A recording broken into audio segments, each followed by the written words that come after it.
Bukankah banyak orang yang bekerja akan tetapi tidak mendapatkan rezeki? Bukankah banyak orang yang bekerja siang dan malam tidak berhenti-henti akan tetapi ternyata masih banyak hutangnya? Ini bisa kita yakini bahwasanya bekerja itu tidak pasti berhasil mendapatkan rezeki.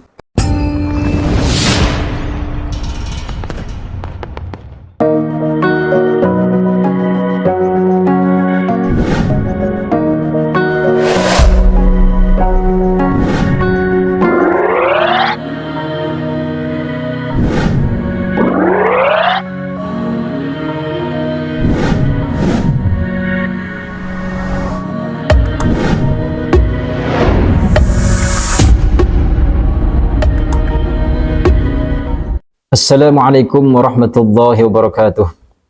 A'udzu billah, bismillah, alhamdulillah. Wassalatu wassalamu ala Rasulillah wa ala alihi wa ashabihi wa mawalah. La haula wa la quwwata illa billah, amma ba'd. Saudara-saudara pemirsa setia channel Majmu'atul Hikam rahimakumullah. Pada kesempatan ini insyaallah saya akan men-sharekan sebuah konsep supaya kita bisa mendapatkan rezeki dari Allah Subhanahu wa taala walaupun tanpa kita bekerja. Nah, ini sangat menarik sekali dikarenakan masih banyak orang yang meyakini bahwasanya rezeki itu datang dengan hasil kerja kita. Nah, ini adalah hal-hal yang bertentangan dengan tauhid Ahlus Sunnah wal Jamaah. Dikarenakan di dalam Ahlus Sunnah wal Jamaah rezeki itu sudah kita yakini bahwasanya sudah dipatok oleh Allah Subhanahu wa taala. Walaupun sebetulnya kita tidak bekerja, akan tetapi insyaallah Allah Subhanahu wa taala akan memberikan rezeki yang sudah dipatok tersebut kepada kita. Ya. Pertanyaannya adalah mungkinkah? Nah, ini adalah sebuah pertanyaan yang wajar saja. Bisakah kita mendapatkan rezeki walau kita tidak bekerja? Nah, ini akan kita bahas pada kesempatan ini. Insya Allah bagi Anda yang mungkin menyimak dengan betul video kali ini, maka insya Allah kita akan mendapatkan ilmu yang bermanfaat dari video ini. Insya Allah, amin ya Allah ya Rabbal Alamin. Pertanyaan yang tadi saya sampaikan, bisakah kita mendapatkan rezeki tanpa kita bekerja? Jawabannya adalah bagi Anda yang mungkin baru bergabung, silahkan diklik dulu tombol subscribe, like, comment, share sebanyak-banyaknya kepada saudara dan rekan-rekan kita semua. Baik, saya lanjutkan. Ketika kita ditanya, bisakah kita mendapatkan rezeki tanpa kita bekerja? Jawabannya adalah tergantung keyakinan kita. Ya. Jadi tergantung keyakinan Anda juga. Jika kita berpikiran bisa, pasti bisa.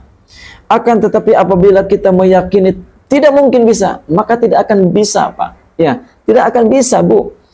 Kenapa? Karena di dalam sebuah hadis diriwayatkan an Abi Hurairah radhiyallahu anhu, bahwasanya dalam sebuah hadis yang disampaikan oleh Abu Hurairah radhiyallahu anhu, anna Rasulullah sallallahu alaihi wasallam, bahwasanya Rasulullah sallallahu alaihi wasallam qala, berkata, yaqulullah ta'ala, bahwa Allah Subhanahu wa ta'ala berkata. Ini artinya adalah hadis qudsi, ya, hadis yang firman Allah yang disampaikan oleh Rasulullah sallallahu alaihi wasallam yang tidak dimuat di dalam Al-Qur'an. Apa kata Allah? Ana abdi dhanni abdi bi.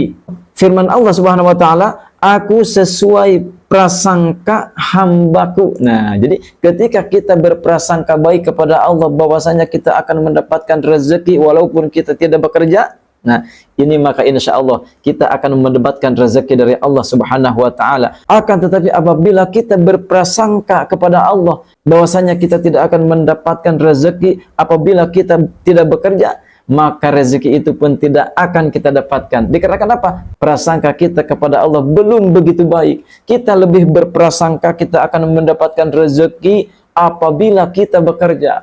Padahal ini ketika kita sandarkan kepada ilmu tauhid, bekerja itu tidak akan mendatangkan rezeki sama sekali. Kenapa? Karena bekerja itu adalah hanya ikhtiar kita saja.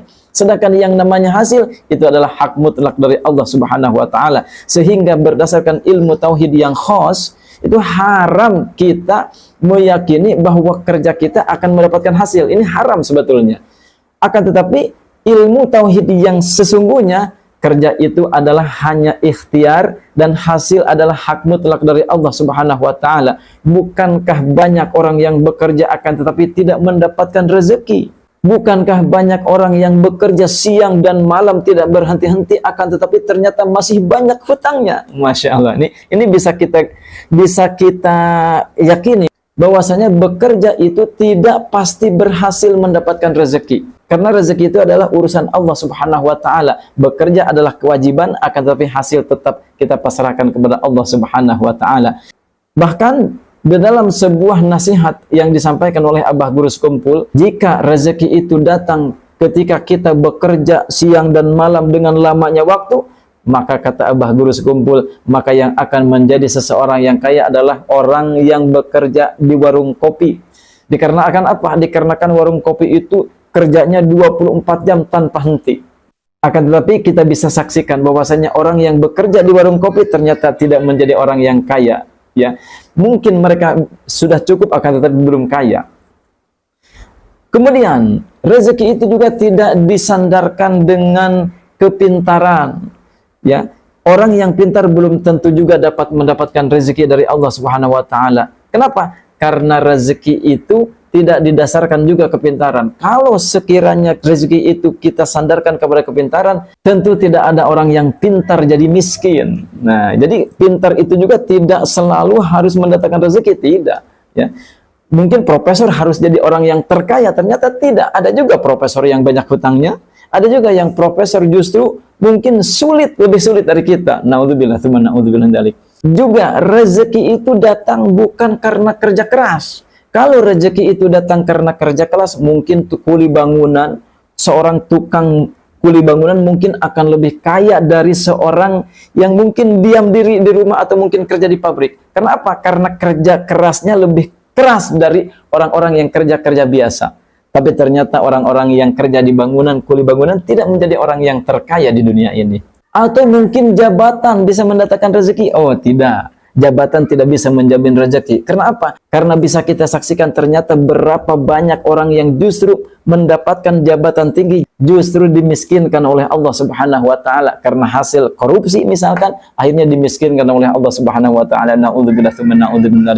Maka dari situ Abah Guru Sekumpul yaitu Syekh Muhammad Zaini bin Abdul Ghani memberikan nasihat kepada kita bahwa rezeki itu datang dengan rahmatnya Allah Subhanahu wa taala. Semakin kita mencari rahmat Allah, maka rezeki itu pun akan semakin datang kepada kita. Dengan cara apa? Dengan berbagai macam cara, yang penting kita mendapatkan rahmat dari Allah dengan ibadah, dengan tolab ilmu, dengan mencari keberkahan-keberkahan dari guru dan lain sebagainya. Yang penting yang kita tujukan adalah rahmat dari Allah Subhanahu wa taala. Ketika kita mengejar rahmat Allah, maka rezeki itu akan mudah kita dapatkan. Jadi jawabannya adalah tergantung prasangka kita kepada Allah Subhanahu wa taala. Ketika kita berprasangka baik kepada Allah, walaupun kita tidak bekerja, hanya saja kita berdoa. Sebetulnya berdoa juga ini termasuk bekerja ya. Karena wa min jumlatil kasbi raf'ul yadaini ila sama. Salah satu yang disebut kasab atau bekerja itu adalah raf'ul yadaini ila sama, mengangkat tangan ke langit, artinya berdoa. Nah, berdoa ini pun ini adalah termasuk ikhtiar kita kepada Allah Subhanahu wa taala untuk mendapatkan rezeki. Makanya para ulama hikmah mereka memberikan beberapa ilmu, dengan wirid tersebut kita akan mendapatkan rezeki dari Allah Subhanahu wa taala walaupun kita tidak bekerja secara umum orang-orang di luar sana. Nah, untuk menjawab pertanyaan tersebut supaya kita lebih yakin ya, saya akan memberikan beberapa gambaran ya. Mudah-mudahan gambaran yang dari saya ini bisa kita cerna dan bisa kita fahami supaya kita bisa berprasangka baik kepada Allah Subhanahu wa taala, yang otomatis kita akan mendapatkan rahmat dari Allah Subhanahu wa taala. Yang pertama, yang harus kita yakini bahwasanya Allah Subhanahu wa taala itu punya malaikat yang bertugas untuk mengantarkan rezeki. Nah, artinya apabila malaikat ini bertugas mengantarkan rezeki, malaikat ini akan datang kepada kita walaupun kita diam di rumah. Nah, kenapa kita lebih yakin ketika kita memesan barang di Shopee, Ketika kita mungkin memesan kerudung atau mungkin memesan sorban, sejadah dan lain sebagainya ke Shopee, kita malah diam di rumah menunggu kurir tersebut datang. Tidak usah kita datang ke toko Shopee atau ke toko manapun, tidak usah. Kita cukup diam diri di rumah. Nah, kita lebih yakin ke kurir Shopee daripada ke kurir rizki yang Allah tugaskan. Siapa kurir rizki tersebut? Yaitu malaikat Mikail. Beliau itu, malaikat Mikail ini bertugas untuk menyampaikan rezeki, mengantarkan rezeki, ya, bukan hanya membagikan tapi mengantarkan rezeki. Dimanapun kita tinggal, maka rezeki itu akan kita dapatkan. Kenapa? Karena Allah memiliki satu malaikat yang bertugas mengantarkan rezeki dimanapun kita berada. Maka dari itu saya teringat dari kata-kata guru saya yang pernah menyampaikan kepada saya sendiri bahwasanya waktu itu saya masih bekerja. Kata guru saya begini, kalau kamu masih bekerja, maka rezeki itu akan Allah salurkan ke pabrik dulu. Nah, tapi kalau kamu diam di rumah, maka rezeki itu akan Allah salurkan langsung ke rumah, tidak melalui pabrik dulu. Nah ini saya rasakan sendiri, Masya Allah, betul-betul saya rasakan. Ketika saya bekerja di sebuah pabrik, ternyata rezeki itu mengalirnya melalui pabrik dulu. Dan anehnya ketika saya tinggal di rumah, diam diri di rumah, tidak bekerja seperti dulu, pergi pagi pulang petang, anehnya rezeki itu justru lebih Allah kirimkan lebih banyak dari ketika saya bekerja. Aneh, ini sangat luar biasa. Ini adalah salah satu kebesaran dari Allah Subhanahu wa taala yang saya saksikan ketika kita berprasangka baik kepada Allah Subhanahu wa taala. Ini gambaran yang pertama. Kemudian gambaran yang kedua, pernahkah kita hidup bisa makan, kemudian bisa jajan, bahkan mungkin bisa jalan-jalan tanpa kita bekerja? Nah, jawabannya adalah pernah. Bahkan kita lama bisa makan, bisa jajan, bisa jalan-jalan tanpa kita bekerja. Kapan? Ketika kita masih kecil, kemudian diurus oleh orang tua kita, sampai mungkin usia 18 tahun, sampai mungkin usia 20 tahun, itu kita tidak bekerja. Akan tetapi kita masih tetap bisa makan, kita masih tetap bisa jajan, kita masih bisa jalan-jalan, dan lain sebagainya. Bukankah ini sebuah kenyataan yang tidak bisa kita pungkiri? Kita masih tetap bisa makan, bisa jajan, bisa jalan-jalan tanpa kita bekerja. Kenapa? Karena kita bermakrifat kepada orang tua saat itu. Kita percaya kepada orang tua. Ada apa-apa ngomong sama orang tua, curhat sama orang tua, pengen ini, pengen itu, bilang sama orang tua. Ada yang menjahatin kita waktu kecil, mungkin waktu itu kita bilang sama orang tua, laporan sama orang tua. Nah, ada kita keinginan apapun, kita minta sama orang tua. Ketika orang tua tidak memberikan, ternyata kita malah nangis, minta terus-terusan sama orang tua, bahkan kita mungkin nangis sekeras-kerasnya. Kenapa? Karena kita percaya bahwa orang tua kita bisa memberikan apapun yang kita minta. Nah, ini baru kita makrifat kepada orang tua. Coba kalau kita makrifatnya langsung kepada Allah Subhanahu wa taala. Ketika kita beranjak dewasa, silahkan Anda percayakan semuanya kepada Allah Subhanahu wa taala. Ada apapun masalah kita, curhatkan kepada Allah Subhanahu wa taala. Kita mau apapun, minta ini, minta itu, silahkan minta kepada Allah Subhanahu wa taala. Ada mungkin yang membuat kita kecewa, membuat kita gundah gulana, silahkan curhatkan dan laporkan kepada Allah Subhanahu wa taala. Ketika Allah mungkin belum memberikan apa yang kita inginkan, hajat kita belum dikabulkan, silahkan Anda nangis, merengek-rengek minta kepada Allah Subhanahu wa taala seperti anak kecil yang merengek nangis minta kepada orang tuanya. Ketika kita meminta secara maksa kepada orang tua kita, orang tua saja terkadang dengan kelembutan hatinya, orang tua akhirnya yang tadinya tidak mau ngasih, karena anaknya nangis, akhirnya orang tua yang tadinya nggak mau ngasih, akhirnya ngasih juga. Itulah gambaran orang tua yang sayang kepada anaknya. Apalagi Allah yang maha mampu untuk mengabulkan segala hajat kita. Akan tetapi ketika mungkin hal tersebut adalah hal yang buruk untuk kita, mungkin orang tua pun tidak akan memberikan apa yang kita inginkan. Seperti halnya pada suatu saat ada anak saya yang kecil itu suka pada hewan yang namanya ulat bulu. Saat itu ketika saya melihat anak saya lagi mainin ulat bulu, langsung itu ulat bulunya saya buang, saya matikan itu. Saya injek pakai kaki. Masalah akhirnya apa? Anak saya nangis. Apa? Kenapa ini hewan kesayangan saya dimatikan? Kenapa dibunuh? Nah, kenapa? Karena saya tahu bahwa ulat bulu itu walaupun anak saya suka akan saya binasakan. Kenapa? Karena ulat bulu tersebut adalah ulat hewan yang berbahaya bagi anak saya. Nah, ini anaknya nih. Ini yang suka sama ulat bulu ya. Ya, dulu suka ulat bulu ya. Iya, kemarin mainin ulat bulu Alwi ya.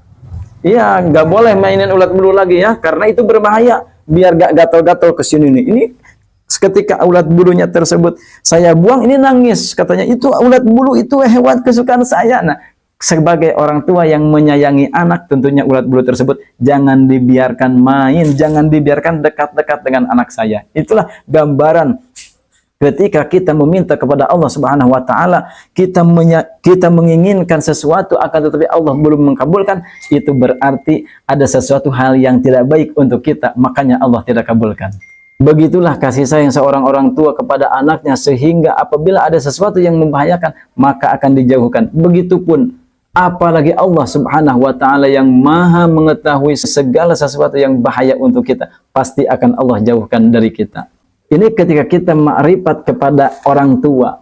Silahkan Anda alihkan kemakrifatan Anda dari orang tua, langsung makrifat kepada Allah Subhanahu wa taala, mengenal bahwasanya Allah Subhanahu wa taala Maha mengatur segala sesuatu, Maha mengkabulkan hajat-hajat kita yang tentunya hajat tersebut akan baik untuk kita ke depannya. Ini gambaran bahwasanya kita ketika kecil itu tidak bekerja pun kita masih tetap bisa makan, masih tetap bisa jajan, dan masih bisa jalan-jalan walaupun kita tidak bekerja. Lalu kenapa semakin kita tua, semakin beranjak dewasa, kita tidak lagi makrifat kepada Allah Subhanahu wa taala? Kita malah lebih percaya bahwasanya yang mendatangkan rezeki itu adalah bekerja. Itu adalah keyakinan-keyakinan yang harus kita rubah supaya ketauhidan kita lebih mantap kepada Allah Subhanahu wa taala. Jadi seolah-olah kalau kita tidak bekerja ketika kita sudah dewasa, kemakrifatan kita bukannya lagi kepada orang tua, bukannya lagi kepada Allah, malah kemakrifatan kita malah kepada kerjaan kita. Nah, ini seolah-olah kita tidak percaya kalau kita tidak bekerja itu Allah tidak akan memberikan rezeki kepada kita. Karena kepercayaan, makrifat kita sudah bukan lagi kepada orang tua, tapi pindah makrifat kita kepada pekerjaan. Seolah-olah menuhankan pekerjaan. Masya Allah, na'udzubillah, teman, na'udzubillah min dzalik. Jadi ketika kita bermakrifat kepada Allah Subhanahu wa taala tanpa kita bekerja pun, insya Allah rezeki itu akan selalu Allah datangkan. Tidak sedikit orang yang salah mengartikan kata tapi. Ini hati-hati dengan kata-kata tapi. Banyak orang yang berkeyakinan bahwasanya memang rezeki itu Allah yang mengatur. Tapi, nah bahasa tapi di sini, tapi katanya kalau kita tidak bekerja, mana mungkin kita bisa mendapatkan rezeki. Nah ini hati-hati ya. Ini tapi di sini tapi yang tidak bertauhid. Ingat, walaupun kita tidak bekerja, malaikat Mikail itu terus tetap bekerja. Coba kita bayangkan dengan keimanan kita. Kita analisa dengan keimanan kita. Apakah kalau kita tidak bekerja, malaikat Mikail akan nganggur? Tentu tidak. Mungkin kalau kita tidak bekerja, malaikat Mikail mungkin nganggur. Kemudian rezeki yang seharusnya datang kepada kita kemudian dikorupsi oleh malaikat Mikail? Oh, tentu tidak. Ini tentu mustahil hal-hal demikian itu akan terjadi. Karena malaikat itu tidak pernah melawan dan tidak pernah berseberangan dengan perintah Allah Subhanahu wa taala. Ketika malaikat Mikail diperintahkan oleh Allah Subhanahu wa taala untuk mengantarkan rezeki, malaikat tidak akan nganggur, terus mengantarkan rezekinya. Inilah gambaran-gambaran keyakinan kita. Hati-hati dengan kata tapi. Karena tapi itu ada yang bisa menimbulkan kemusyrikan, ada juga yang masuk logika. Ketika kita mungkin berkata, iya rezeki itu memang Allah yang mengatur, tapi, nah ini tidak usah ada tapi ya, tidak usah ada tapi. Tapi kalau kita tidak bekerja, mana mungkin kita akan mendapatkan rezeki? Nah, tapi di sini adalah tapi yang tidak bertauhid dan menuhankan pekerjaan. Na'udzubillah, tsumma na'udzubillah min dzalik. Jadi supaya rezeki itu lancar datang kepada kita walaupun kita diam di rumah, solusinya adalah alihkan makrifat kita yang tadinya kepada orang tua, bukan lagi kepada pekerjaan, tapi alihkan langsung kepada Allah Subhanahu wa taala yang segala mengatur, yang mengatur segala rezeki setiap makhluknya. Saya suka memperhatikan ya, memperhatikan para kiai, para ajengan, para guru-guru saya enak banget ya hidupnya itu. Kerja tidak, duit banyak, rumahnya bagus, bahkan punya mobil, punya motor dan lain sebagainya. Uangnya banyak walaupun tidak bekerja. Apa coba kata kuncinya? Kata kuncinya adalah mereka bermakrifat kepada Allah Subhanahu wa taala. Dulu sempat saya berpikir saya ingin sekali seperti guru-guru saya, tidak bekerja tapi uang banyak, mobil punya, motor punya, rumah bagus walaupun tidak bekerja. Nah, ini sempat saya berpikir seperti itu. Ini dari mana mereka mendapatkan hal tersebut?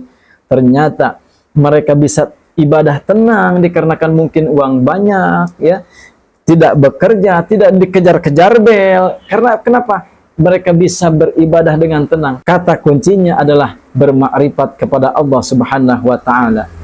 Jadi laksanakan semua perintahnya, jauhi larangannya. Makanya kata Abah Guru Sekumpul pernah berkata, ya.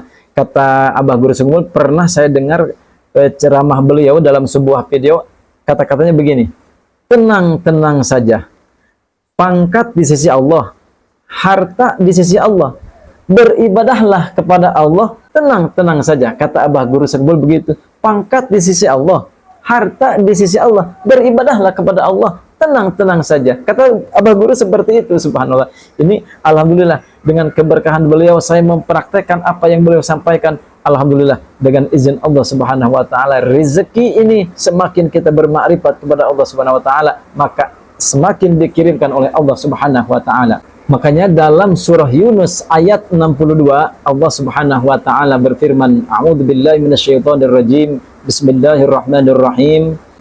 Ala inna awliya Allah la khawfun alaihim wa la hum yahzanun. Nah, ketahuilah bahwasanya untuk para wali-wali kekasih-kekasih Allah itu la khaufun, mereka tidak sedikit pun merasa ketakutan. La khaufun, untuk para wali itu tidak ada ketakutan sedikit pun.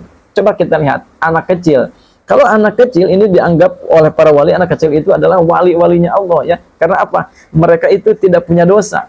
Coba kita lihat anak kecil. Ketika anak kecil ngantuk dimanapun, tidur tanpa takut lagi. Mau ngantuk di motor, tidur. Ngantuk di kebun, tidur. Tidak takut dipatuk ular, tidak takut tidur di motor, jatuh dari motor, tidak. Kenapa? Karena anak kecil itu bermakrifat kepada Allah Subhanahu wa taala, yakin akan dijaga oleh Allah Subhanahu wa taala. Itulah gambaran-gambaran seorang wali yang tidak lagi takut dengan apapun, tidak lagi takut dengan kesempitan ekonomi, tidak lagi takut dengan hal yang lain kecuali takut kepada Allah Subhanahu wa taala. Bahkan dilanjutkan ayat tersebut, walahum yahzanun, mereka itu tidak sama sekali ada kekhawatiran, sedih sama sekali tidak ada. Kalau bukan wali, banyak kekhawatirannya. Anak baru TK sudah khawatir bagaimana nanti ketika SD-nya biaya tambah lagi, katanya begitu. Bagaimana setelah SD mungkin naik ke SMP, naik lagi ke SMA, mungkin biaya akan tambah lagi. Gaji kita hanya segini-segini saja. Nah, ini adalah kekhawatiran-kekhawatiran yang mungkin dimiliki oleh setiap manusia yang mungkin belum belajar makrifat kepada Allah Subhanahu wa taala. Mudah-mudahan video ini bisa menjadikan sebuah ilmu supaya kita bisa mendapatkan kemakrifatan kepada Allah Subhanahu wa taala. Yakinkan, jangankan esok hari, kiamat pun sudah Allah rencanakan, sudah Allah atur sedemikian rupa, tanggalnya, waktunya, harinya sudah Allah atur. Jangankan besok, kiamat pun sudah Allah atur. Jangan lagi mengkhawatirkan besok kita mau makan apa, besok ini harus gimana, besok bagaimana anak jajan. Jangan, tidak usah. Itu semua sudah diatur oleh Allah Subhanahu wa taala. Yakinkan, ketika kita mempercayai, meyakini bahwa Allah Subhanahu wa taala Maha mengatur tentang semua kebaikan, maka insya Allah kita akan mendapatkan kebaikan dari Allah Subhanahu wa taala. Jadi kalau kita belajar mengamalkan ilmu-ilmunya para wali, ilmu-ilmunya ma'rifatnya para aulia Allah, itu jangan terlalu banyak berpikir yang mengkhawatirkan, ya. Jangankan anak dari TK kita pikir, aduh gimana nih anak nih udah TK nanti sebentar lagi mau SD. Jangan berpikir kejauhan. Kita pikirkan saja, jangankan SD, jangankan tahun depan. Siapa tahu besok saja Anda belum tentu masih hidup. Atau mungkin bisa jadi besok Allah berikan Rezeki yang tidak disangka, rezeki yang luar biasa dari Allah Subhanahu wa taala. Jadi jangan terlalu berpikir gimana tahun depan, mungkin bisa jadi besok Allah Subhanahu wa taala mengirimkan rezeki yang banyak untuk Anda, seperti halnya yang dialami oleh pedagang es teh ya. Itu siapa tahu penjual es teh tersebut ternyata bisa jadi orang yang kaya raya dengan hitungan yang sangat singkat. Inilah kebesaran yang diperlihatkan oleh Allah Subhanahu wa taala ketika kita melaksanakan seluruh perintah Allah, menjauhi seluruh larangannya. Mudah-mudahan video kali ini bisa bermanfaat dan bisa menjadikan sebuah ilmu untuk kita lebih bermakrifat kepada Allah Subhanahu wa taala. Saya cukup sekian, wabillahi taufiq wal hidayah. Wassalamualaikum warahmatullahi wabarakatuh.